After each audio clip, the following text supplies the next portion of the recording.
Okay, let's see a case of 28-year-old woman of increased bleeding, increased menstrual bleeding, lasting for 3 weeks. It was heavy, okay, heavy and comes with pieces, heavy bleeding. And so her course is like that. She often has cycles of amenorrhea. Sometimes she have amenorrhea, and then after 3-4 months of amenorrhea, she starts bleeding very heavy. Okay. So this is one point, and the next is that she is not complaining of any pain here. We are not talking about pain today. Okay. She is not complaining of no history of pain here, and she has also some growth of some hairs on her chin, some extra growth of hairs.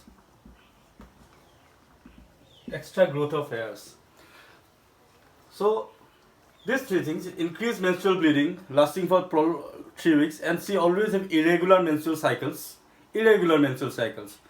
Okay, and for 3 weeks, then she starts bleeding for 3 weeks. Again, she goes for a period of amenorrhea for 4 to 5 months.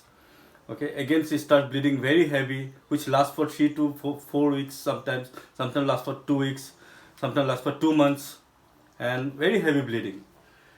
And she now also complaining of extra growth of hairs inside in the chin. Okay, so what may be the cause here? So how do you diagnose this cause? Who can tell me? Sir, good morning, sir. Yeah, good morning.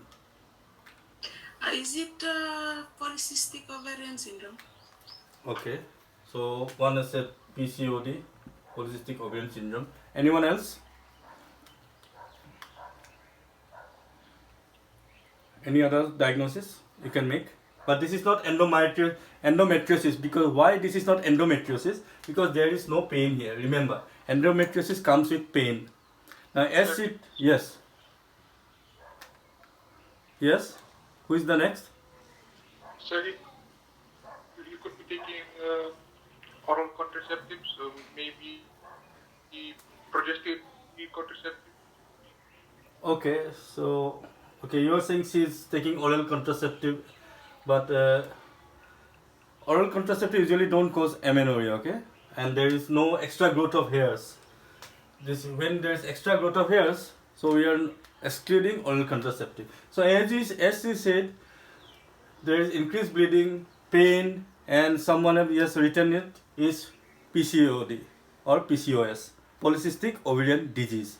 Now, whenever you get this thing in the question, remember, whenever there is extra growth of hairs, it means testosterone. It means increased androgen. So there comes the concept of polycystic ovarian disease. So today we'll discuss polycystic ovarian disease.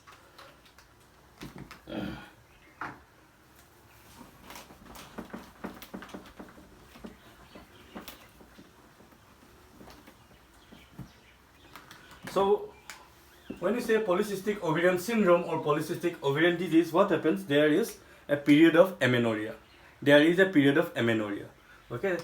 So 3 to 4 months of amenorrhea followed by heavy bleeding.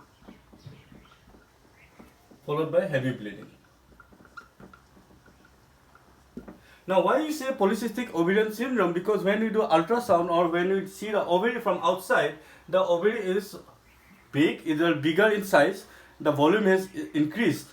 The ovary, this is normal ovary, and this will be ovary in polycystic ovarian disease, and its size has increased, and there are follicles.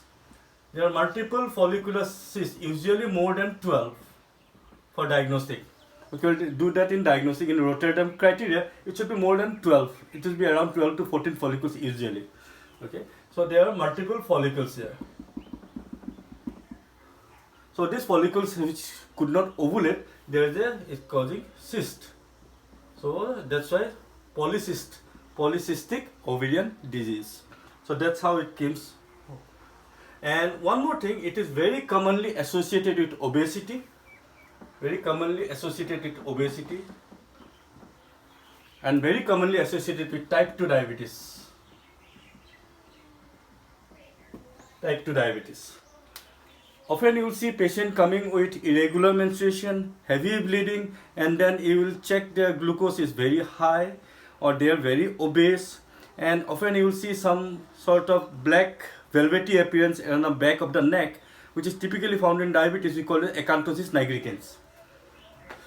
Okay, that also you will see that. Okay. So what happens in polycystic ovarian disease? Why we are saying polycystic ovarian disease? Because ovary is become big and there is multiple follicles or cysts there. Okay, that is the overall presentation. So now let's try to find out what is the pathophysiology, how it develops. So what is the pathophysiology?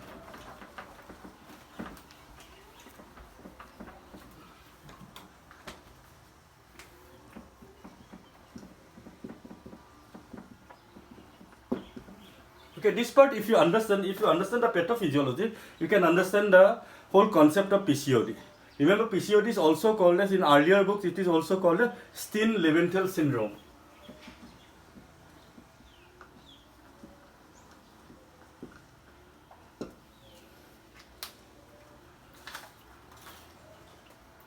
So what happens in pathophysiology? How the PCOD develops? Remember, the first concept is that in the ovary.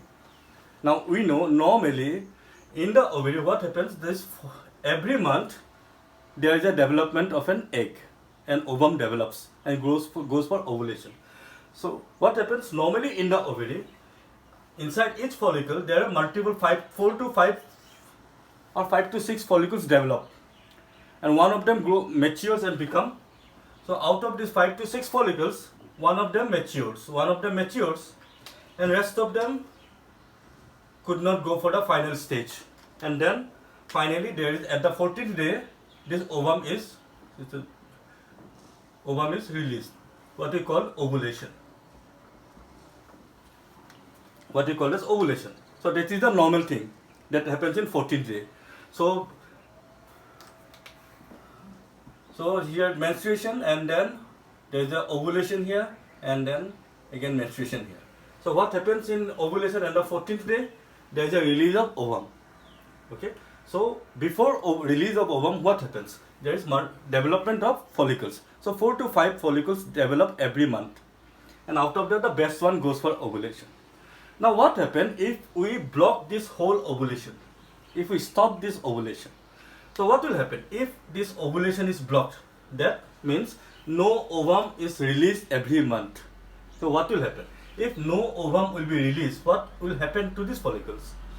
So these follicles will be there, staying there, because they are not going out. So what happens? These follicles will stay there. So one of the mature follicle, another small follicles, they will stay there. So gradually, when there is no ovulation, these follicles are developing every month up to 14th day and ready to go out. But if they are not going out, they will stay inside here, and what will happen? They will gradually stay inside and they will form cyst. And some of the follicles also be absorbed here. Some of the follicles will be absorbed in the ovarian stroma. So as a result, the whole ovary will become bigger in size, because some of the follicles are being absorbed, and it is increasing the volume of the ovary. So what happens? The mature one is becoming cyst. Okay, and the other small follicles, they are being dissolved here, and gradually the ovarian volume is increasing. So this is the picture of polycystic ovarian disease. So that happens in polycystic ovarian disease. The basic line is that the ovulation is not happening. Now why the ovulation is not happening? Okay, so what happens here? So in polycystic ovarian disease, there is increased androgen hormones, increased androgens. Alright. Now, first thing is that in polycystic ovarian disease, there is insulin resistance. There will be a condition where there will be insulin will be resistance. Tissues will be resistant to insulin. Okay, so there will be a condition of hyperglycemia. We will not go for that. There's a type 2 diabetes. So when there is insulin resistance in PCOD, what will happen? When insulin is not acting against sugar, so what will happen? The insulin level in the blood will go high. So as a result now, the insulin level will go high. So increase insulin level.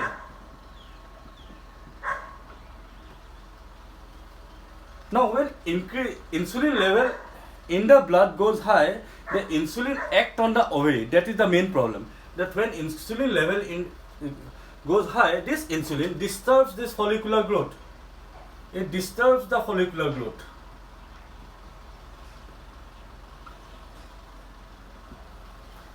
It disturbs the follicular growth. So when the follicular growth is disturbed, remember when this ovum is secreted here, there are some cells here, theca externa cells. So these theca externa cells, what they do, they release lots of androgens. So lots of androgens are formed. Androgens means testosterone, kind of testosterone. Okay, not exactly testosterone.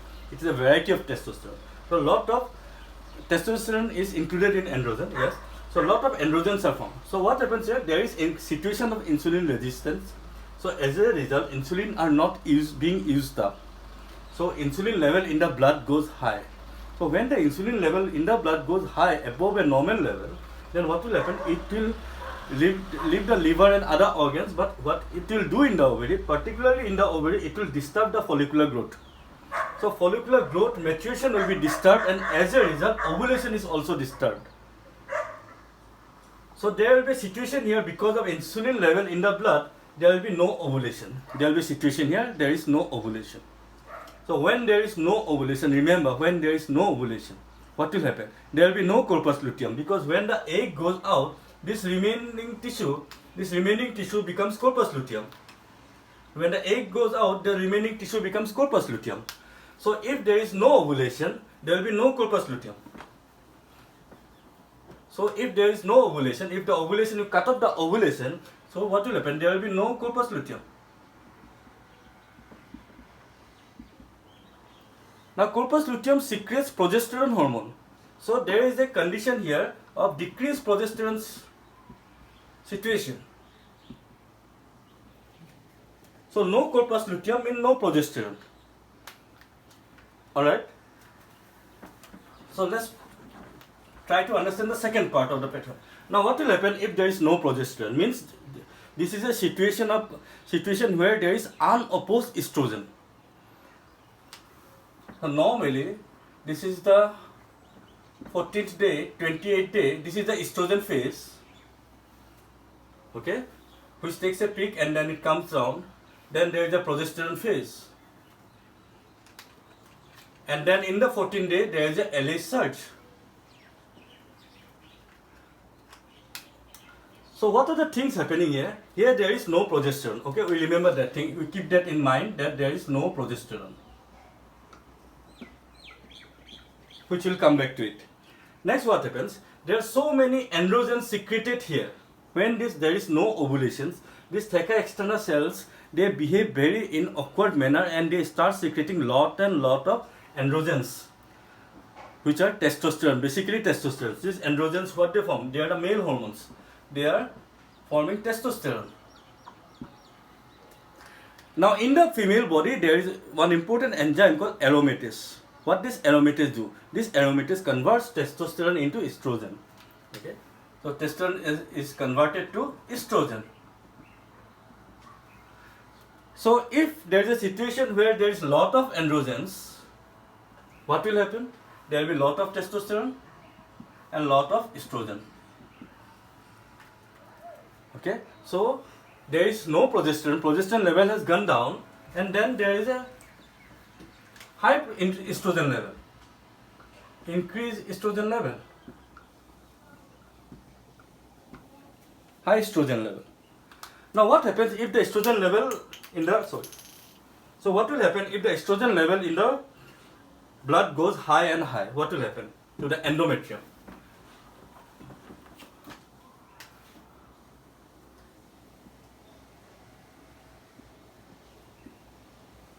So we know this endometrium proliferates because of estrogen.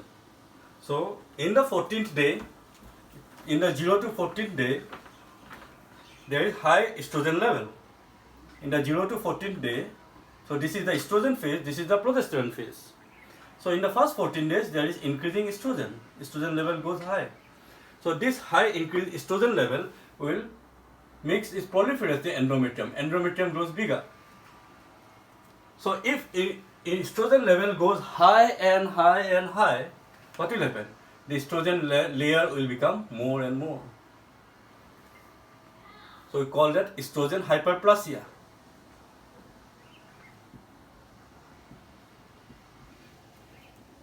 We call it estrogen hyperplasia. Now estrogen is making this layer of endometrium, it's not estrogen hyperplasia, endometrial hyperplasia. So because of increasing estrogen growth, there is endometrial hyperplasia. So endometrium is growing in thickness. Okay, so endometrium is growing in thickness and supplied by blood vessels. We know endometrium must be supplied by blood vessels which supply the nutrients. So there will be a limit. So the time will come when these blood vessels cannot supply any more nutrition to the new layers. Okay, so when the time will come that they cannot supply, so then there will be sloughing of this endometrial layer and it will cause heavy bleeding. Okay, wait, I'll come to that after the ovulation part. Now when estrogen goes high, it goes very high. So what will happen? Now this is during the 14th day, this estrogen, normally it should come little bit down. Around the 14th day, it goes little bit deep, takes a dip, and then there is a LH surge.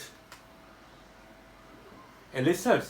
But because, I don't know the exact reason, but because of increased estrogen level in the body, because lots of testosterone is converted to estrogen, estrogen also is stimulating lots of LH productions.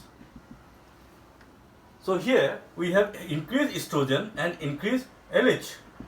So LH is also high in amount and estrogen is also high amount. But for ovulation we need a LH peak. There should be a LH surge, okay, which occurs around 13 to 14 days. So because of LH is at a continuous high level, estrogen is at a continuous high level. So there is no LH peak there. LH is already elevated. So if there is no LH peak, ovulation cannot take place. Because ovulation depends upon a typical LH taking a peak and going down. That peak is necessary to kick the egg out of the ovary.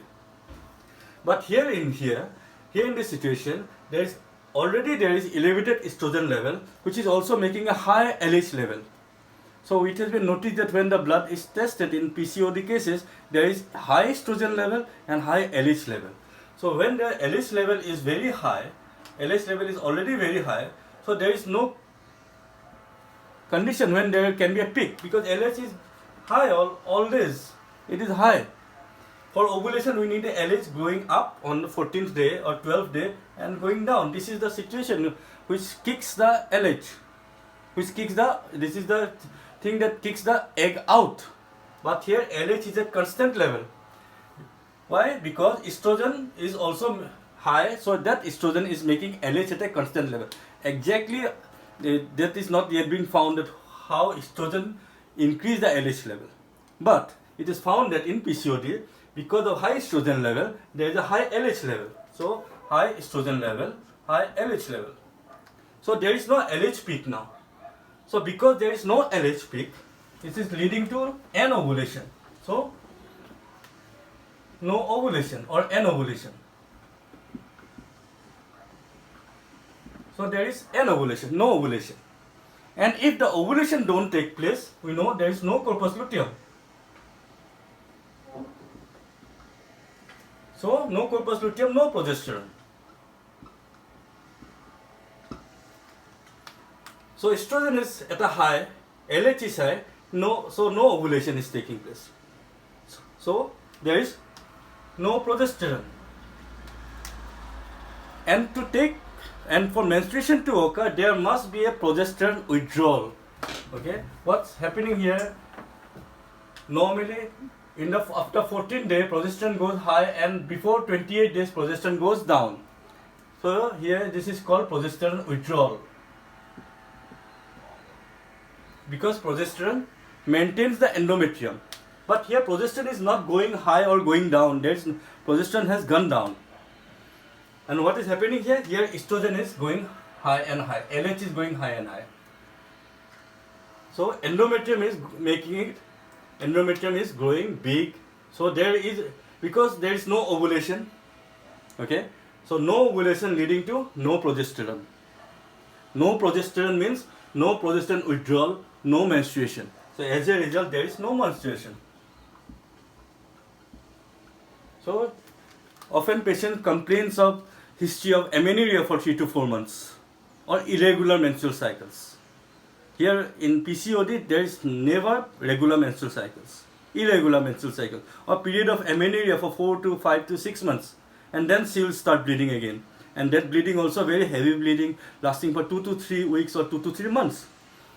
So why there is no menstruation for 5 to 6 months? Because there is no progesterone.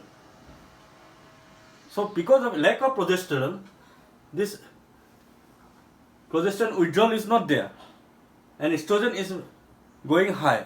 So to take menstruation take place, progesterone must withdraw. First thing, to withdraw, progesterone must be present. So progesterone is not present. So there is no question of withdrawal here. So there is no menstruation. Second thing now, how the menstruation take place then after 5 to 6 months? That's your question is, that how does then menstruation take place after 5 to 6 months? So what happens? Because of continuous estrogen, the layers of the endometrium is growing big. There is endometrial hyperplasia. There is one more layer. So there is a time, there is a limit that these blood vessels can supply these extra layers of endometrium. So when these blood vessels cannot supply the growing rate of endometrium, this extra endometrium, which is not getting any blood supply, then they will come out as menstruation, which happens every year like that. So there will be a period of amenorrhea, then there is a period of heavy bleeding. Why heavy bleeding? Because so many layers are coming here in menstruation, so many layers. It's not just because one layer is coming and is causing menstruation normally in endometrium. But here there's 5 to 6 or 7 thick layers of endometrium is coming. So there's heavy bleeding. So this is resulting in heavy bleeding. After a period of long time, amenorrhea, heavy bleeding. Sometimes patient also says that there's a bits or bits of tissues coming in. Yes, there will be tissues coming in because so many layers are scraped out. So that happens in PCOD. Okay, so what we are getting in PCOD, what is the hormonal changes you are getting in PCOD is that there is increased constant level of estrogen. That's number one. So because of increased estrogen, there is extra endometrial layer is being piled up, which is resulting in endometrial hyperplasia. Okay, that's number one. Number two, there is increased LH level, okay, which is because of estrogen influence. Because estrogen is influencing some cells, and there is exactly, I don't know the relation, that how LH is increased. Okay, there is increased LH level. Then third is increased androgens, increased testosterone. So this testosterone is providing two effects here. One is that most of the testosterone is converting to estrogen by aromatase enzyme, so there is increased estrogen. And whatever the extra testosterone, it is giving acne and hirsutism. It results in acne and hirsutism.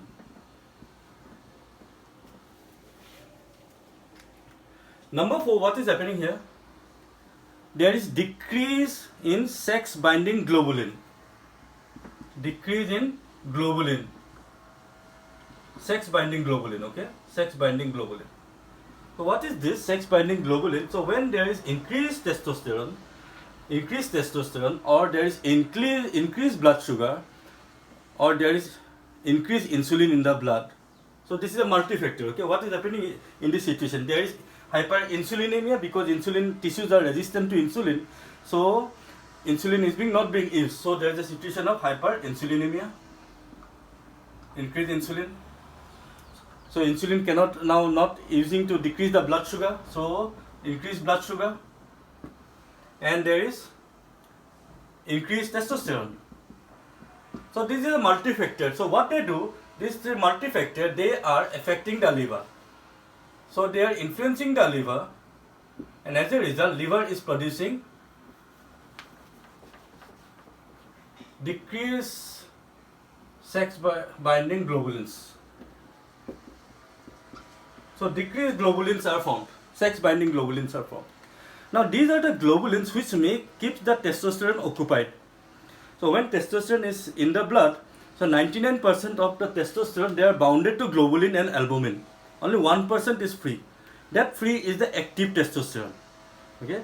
So now if the globulins goes down, what will happen? There is increased amount of active testosterone, increased free testosterone. So what this increased free testosterone will do? They will disturb the ovulation. Now testosterone is a male hormone, which is now a very high in female. Remember that the physiology is that testosterone is a male hormone, but females also do have testosterone. But if in females testosterone goes high, so what will happen? Testosterone is a male hormone, so testosterone never like any sort of female functioning there. So testosterone never like that there is something female thing like ovulation is happening there, because it's a female thing. So testosterone will try to inhibit. So testosterone inhibits this whole follicular growth inside the ovary. It affects the ovary. It disturbs the follicular growth, follicular maturity, and disturbs the ovulation. And as a result, ovulation is shut down. Okay. So that is PCOD. In PCOD, what happens? There is no ovulation. So because when there is no ovulation, everything is occurred. There is high menstruation. So if there is no ovulation, menstruation will be high. So if some patient complains that she has heavy menstruation, you must check the ovulation. Because if there will be no ovulation, there will be no corpus luteum. Remember that. No ovulation, no corpus luteum. No corpus luteum, no progesterone. No progesterone, no menstrual bleeding. We need progesterone. Because progesterone should stay in the blood, then it will go down. But if progesterone is not present in the blood, how can it go down? That's a simple common sense. Okay. So if you get a patient complaining of heavy bleeding, remember to check her progesterone level. Okay. And remember to check her ovulation. First thing is that the whole PCOD, it revolves around the situation of no ovulation or anovulation. Apart from that person, what that person will develop? She will develop acne, growth of hairs, and high blood sugar. There will be a situation of disease, type 2 diabetes is associated. Along with that, it is very commonly 50% of cases of PCOD is associated with obesity. Now, why 50% of cases of obesity? Because in obese people, look, there are different type of obesity here. This is a type of obesity when there is fats are deposited in central obesity, when fats are deposited in the abdomen, fats are deposited in the neck. Okay, because in these areas there is a lot of adipose tissues. So when there is lots of fats are deposited in the body, then what will happen? That fats will create a insulin resistance. There is a role of leptin here. Okay, we will not discuss leptin today, but there is an important role of leptin here. So when there is insulin resistance, insulin level in the blood goes high. That also plays a very important role. So overall, this is a multifactorial disease. So in high insulin level in the blood goes and disturbs the follicular growth again. That is one factor. Another is that there will be diabetes, type 2 diabetes. Okay, there will be growth of hair. Yes, any questions? Yes, somebody is raising a hand. No, sir, accidentally pressed it. Okay, no worries. Okay. So if you have any questions, you can ask me. If you can clear your doubts, all right? Before I go to next.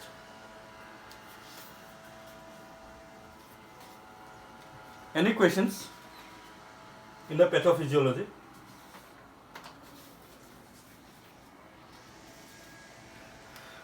Now look, the situation is that here there is lots of endometrial level. So what we are getting here? We are getting a case of endometrial hyperplasia. We are getting a case of endometrial hyperplasia. Endometrial hyperplasia. So that's why this is one of the clinical feature, one of the important clinical feature of PCOD is the oligomenorrhea. So oligomenorrhea means less than 9 menstrual cycles every year. Less than 9 menstrual cycles every year. So obviously this patient has lots of endometrium is growing every month without any progesterone. So this is a estrogen unopposed case, unopposed estrogen case. So estrogen is growing, endometrium is growing. So for 4 to 5 months, 3 to 5 months, there will be no menstruation cycles. So obviously in the whole year, she has less than 9 menstrual cycle. That is regarding oligomenorrhea. And then suddenly the whole of the extra endometrium will crash down and cause heavy bleeding. Okay. So what are the clinical features? Very quickly, there is situation of amenorrhea, oligomenorrhea, and heavy menstrual bleeding. And remember, there is no pain here. If it is pain, it will go towards endometriosis.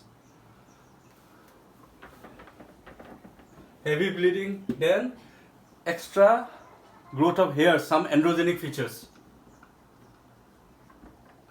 Androgenic features like acne and hirsutism. So these are the clinical features. Apart from increased blood sugar, all those things you know how to write in the exam. And overall, there is, don't forget this word. Once you remember this word with PCOD, you can write all the symptoms. If you remember this word, that there is no ovulation in PCOD, rest of the things you can write it by your own if you think. Because if there will be no ovulation, no corpus luteum. No corpus luteum, no progesterone. No progesterone, no menstruation. There's one more thing. Okay. So next is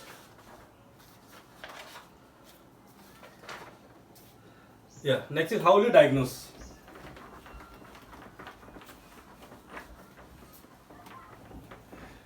The diagnosis is done by Rotterdam classification.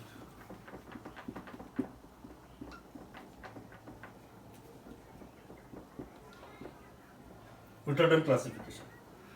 So there are 3 quality points here. That is, one is menstrual cycle abnormality.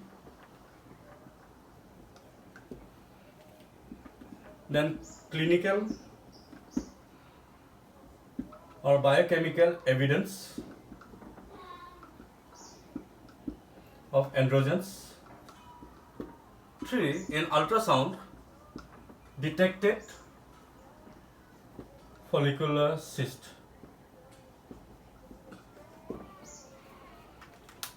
And increase ovarian volume.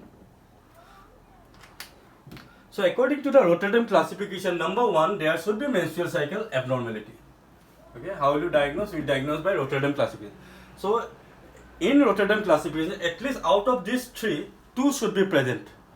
So if 2 should be present, you can start an empirical therapy still then. So menstrual cycle abnormality is the first and important sign of or symptom of PCOD.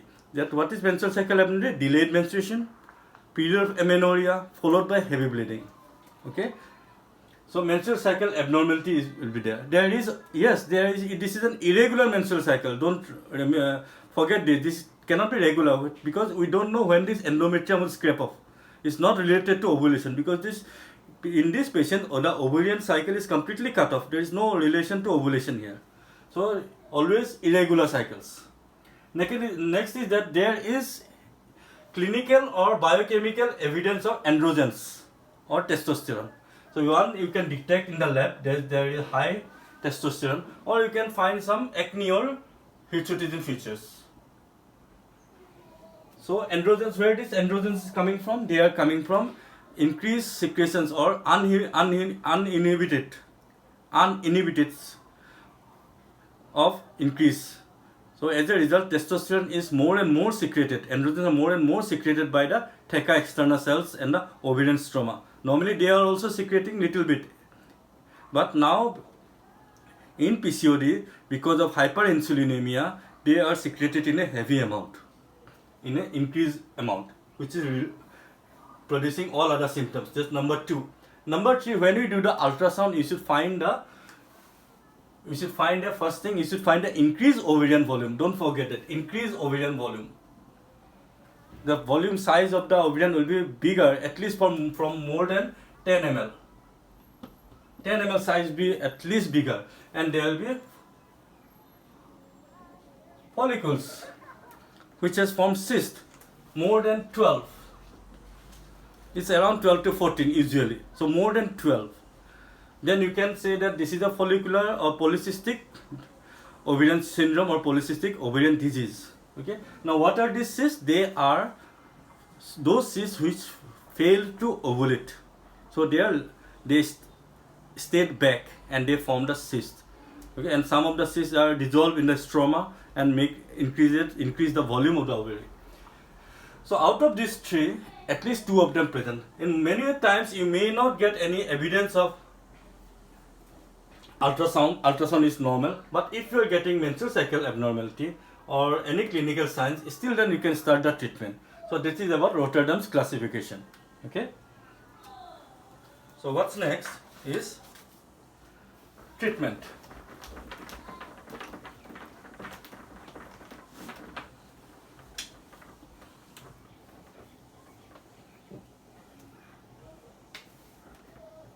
So treatment number 1 is lifestyle modification, because we know it is related to obesity.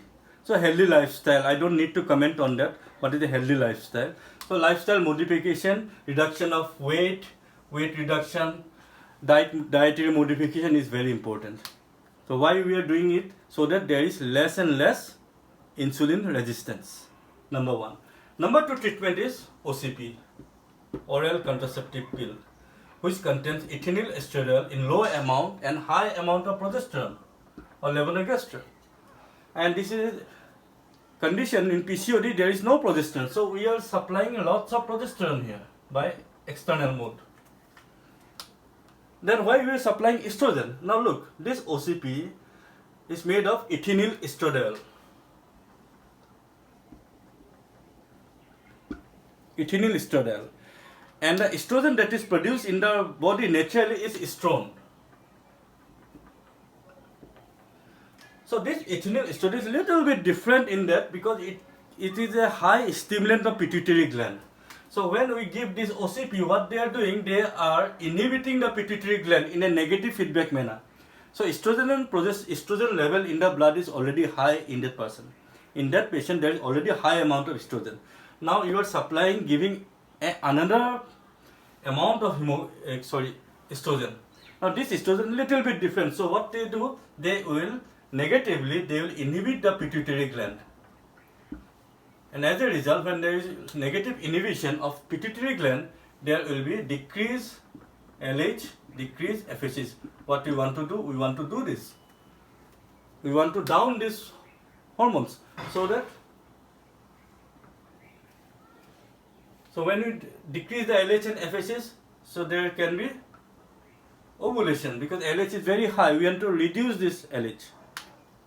Another point is that what is happening here, now this progesterone, gradually after using the OCP, this progesterone will rise. So that's why when you have to prescribe this OCP, you have to prescribe in the contraceptive manner, means 21 days of OCP tablets. Not like endometriosis, when you are giving a non-stop of 3-4 months. There is no 7-day pill-free period.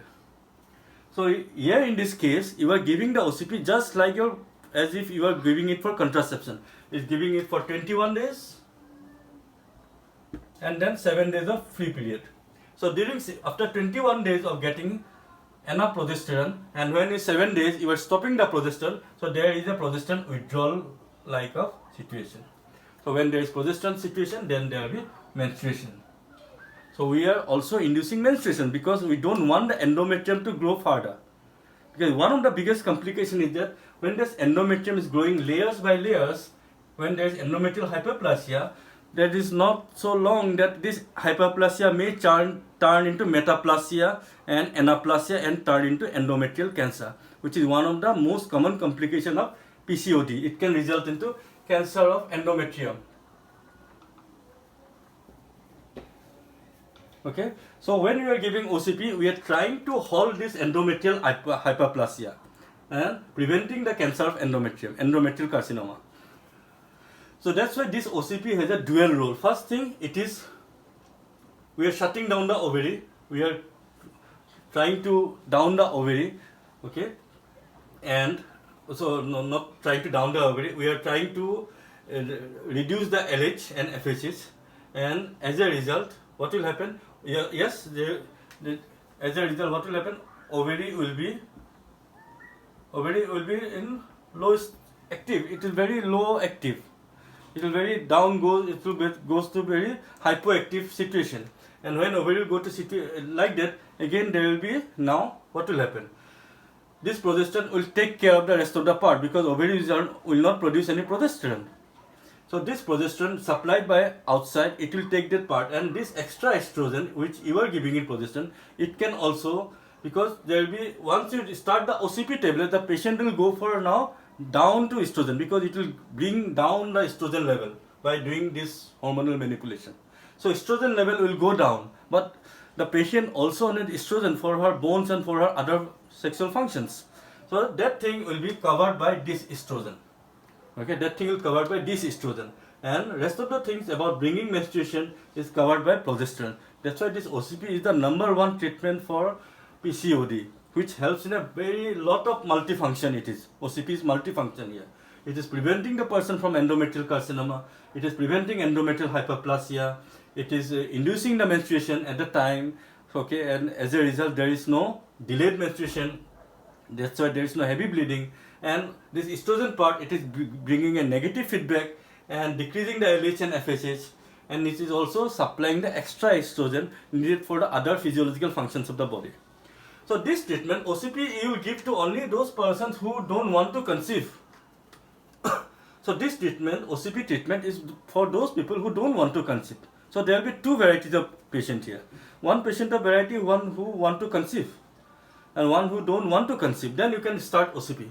But because if there will be no ovulation, there will be infertility, of course. There is also infertility. Indirectly, it will lead to infertility. In PCOD cases lead to infertility because there is no ovulation. So some of the patients may want to conceive. Then in those cases, we are not giving OCPs. We are going to induce the ovulation.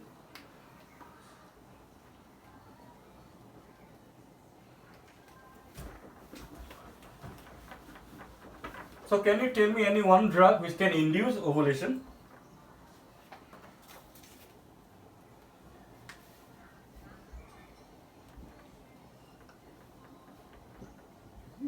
So anybody can tell me one drug which can induce ovulation? Some letrozole. What? What you said? Letrozole. Yeah, letrozole or letrozole. This is the most common drug used to induce ovulation. Next, clomiphene citrate. Though this is old nowadays, so most preferable drug of choice is letrozole. Okay, can you tell me what is this letrozole?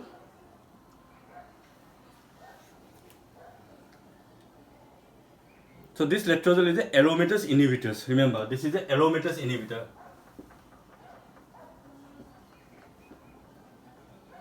Aromatase inhibitor. So drug of choice is letrozole. Otherwise, the old drug clomiphene citrate is already there. So we are inducing ovulation if someone wants to conceive. If someone wants to conceive, we are not trying with OCP because it is a contraceptive pill. So we are trying to induce ovulation in that thing. Number 4, you know there is hyperglycemia. This is a type 2 diabetes, hyperglycemia. So you will give long-term metformin. You will give metformin, a long-term treatment. Okay, who can tell me what is the common side effect of metformin? Weight loss. Weight loss, okay. Any other thing? In GIT?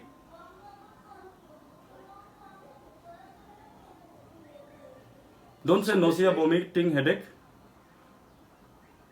Yeah, Osama? This causes gastritis. Gastritis, okay, fine. Metformin can cause small intestinal bacterial overgrowth. Remember that. That's why there can be starting of diarrhea, flatulence, and vitamin B12 deficiency. Anybody who starts metformin, they can always have a bowel upset. Remember that. It comes with this package.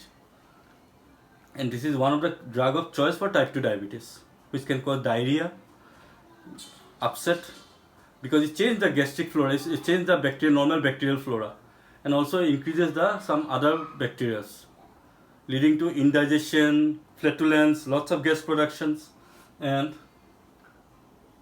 diarrhea. Okay, also indigestion and diarrhea, and also because those friendly bacteria, they also secrete some vitamins, so those vitamins are also goes down. Okay, like vitamin K, vitamin B12, all these are secreted by some bacteria present in the large intestine, so they also goes down. So these things comes in metformin. Okay, so any other questions? So I am done with this treatment. So this is about PCOD. Okay, this is about PCOD. So, I got a question. Yes, please.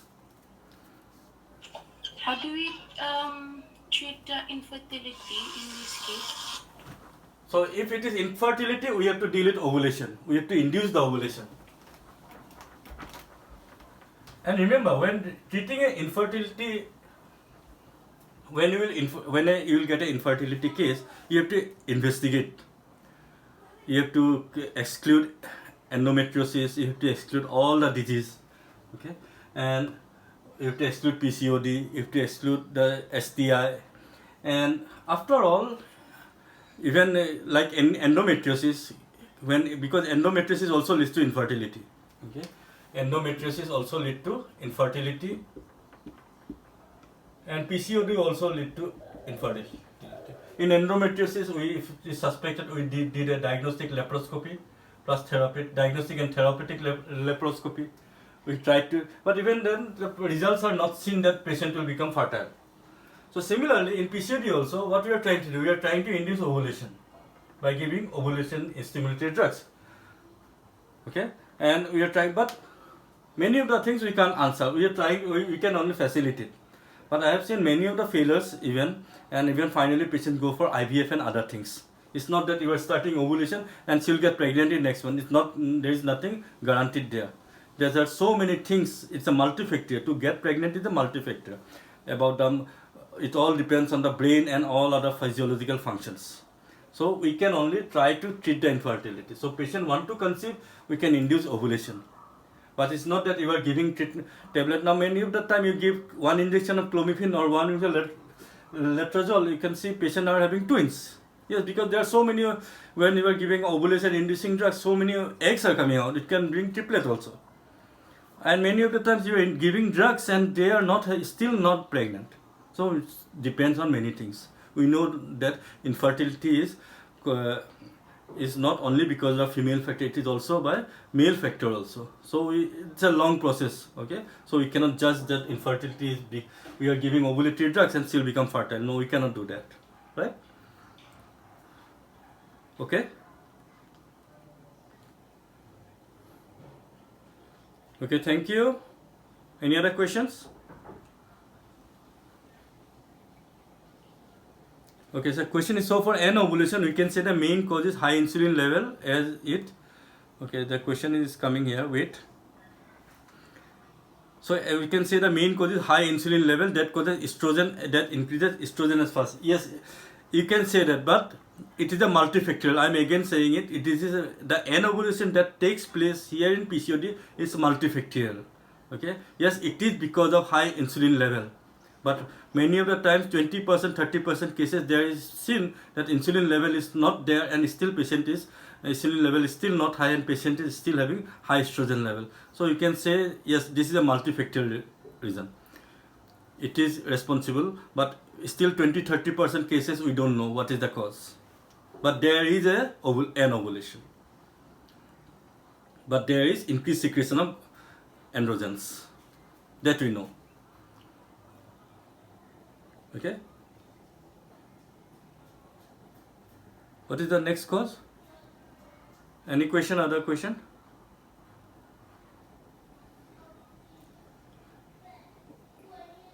Okay, if there is no question, that's from your option or gynae side. And other thing is that for year 4 students, I don't want to go for in details in gonorrhea. You must complete the gonorrhea. Okay, senior students it's okay for you, but for year 4, I don't want to go for gonorrhea. Gonorrhea you can study yourself. We know what is gonorrhea. Please study it yourself. Gonococcal urethritis, non-gonococcal urethritis. Gonorrhea is a bit caused by gram-negative so and so. Study these things. Okay, it can because from gonorrhea you'll get 2 or 3 MCQs every year. Okay, so gonorrhea please study it yourself. And if you want, I can post a gonorrhea note in your module. So I assume that we have done gonorrhea also today. Okay, we are running out of time. Just next 5 days. In next 5 days you will have a lot of external teaching from overseas gynecologists from Dubai. So I've arranged that in around 6 p.m. 7 p.m. I'll inform you the time. It will start from Tuesday or Wednesday. We'll have evening classes. So from my side, from OBS and Gynae, this is I have done, and from next week we'll do some other topics from OBS like adenomyosis is left, fibromyalgia is left, and if you want me to cover any other topic from OBS and Gynae, I can do that. Okay. So any questions? You want to discuss something? We can do it now.